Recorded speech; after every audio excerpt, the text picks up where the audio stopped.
Alrighty, another good old piece of junk here. I've cut junk off, I've glued junk on, and this piece of junk is just becoming better and better junk.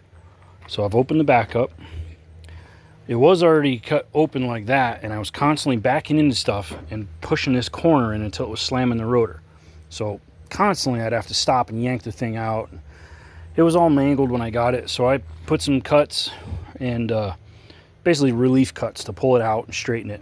And I opened this up and I added this skid because I don't have a tail wheel. I'm never going to have a tail wheel.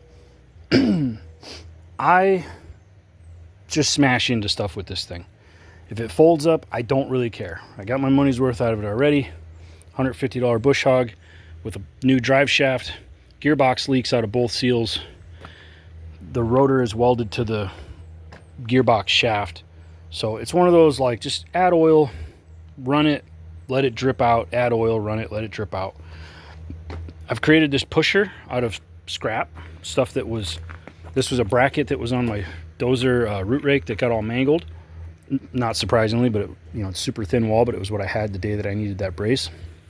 So this was a thing that I almost scrapped the other day and would have got about 5 cents out of it. This was some other project that got recycled, didn't serve the purpose I thought it would, got recycled. I had 2 of these identical brackets and no idea what I was going to use them for. One of those like, I should just scrap this stuff to clean it up. I got to tell you, I hate that pile.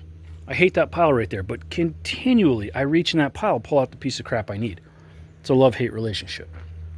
So this is braced up. This gives me some pretty stout corners to push on. Get, maybe a, 3-4 inch sapling pushed away from me so it's not going to fall on me. Get it pushed away, get it to arch over, and then I can raise up and come at it with these cutters. Now, I think we all know pretty well that a bush hog primarily wears out this corner. That's why it's rounded over. That corner is always the first, it's the tip of the spear. It's the first line of attack. So it gets the most abuse. It hits the rock first. It gets mushroomed. It gets ate up. So there's what I'm adding. I'm adding a little ripper tooth so that when we come into that maple or sourwood or a little oak or black gum, that tooth edge is going to just start eating into it. But if I hit a rock, ideally I'm catching the rock with the bottom side. That's why I'm going on the high side with this. I've already got the other one welded on. I probably have to do a little clearance right there because I'm adding a tiny bit of space, but I'll take the torch to that edge in a second. When the thing spins up, I'd hear a ding ding ding, and it's usually that corner. So that said, let me get this done and we'll go put it to work. All right, I think this is the final contraption. My last task was welding in this patch panel because it was a big opening. I think maybe somebody had it on a machine where they could lift high enough that the drive shaft would come down here and hit. I don't need to lift it that high, so that's fine. Here's my pusher made of junk. Okay, got that V shape and got pretty stout corners so I can shove saplings over. Added in a little sleeve right there from this piece that I cut off. That was the tail wheel bridge truss, whatever you want to call it.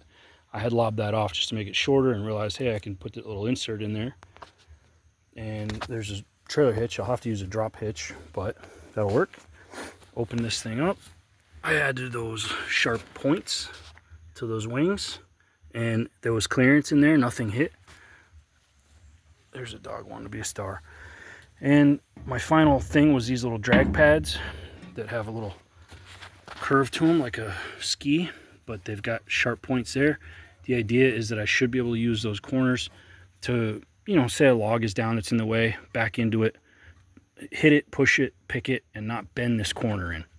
So that's really strong in this dimension, okay, side to side. And that was where I was backing into stuff and I was bending this housing in, and then the rotor would slam into the housing and I'd have to go home and fix it. So I think that this is going to work good. Probably a little too late to make a good video. I'm losing daylight real fast, but I'm going to go try it out in the woods right now, and maybe I can make a good one tomorrow.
making pretty good progress. And then, shear, pretty good. Very good. That means drive shaft, drive line, and gearbox. Good not break. So that's why I have a nice, soft, 3/8, whatever, grade garbage channel stuck in there. Oh, hook of reman rebar. Very happy, very happy. Let's take a look down here. Rotors still on. Housing is still intact, nothing smashed. Got corn tires. Look like there's still corn coming. Oh yeah, beautiful. Not even hit a rock yet. I mean, those things can eat oil. I'll tell you. I'm happy about that. I'm walk to the house. Grab my bolt, get back to work. I just threw a handful of these limbs. Brush cutter pretty well takes them off at the bases, and so I just grabbed a bundle on my way over since I got to walk through here. I figured I'd throw them to them, and here they come running for a little snack. Looks like maple and southern red oak. Num nums.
Nothing exploded.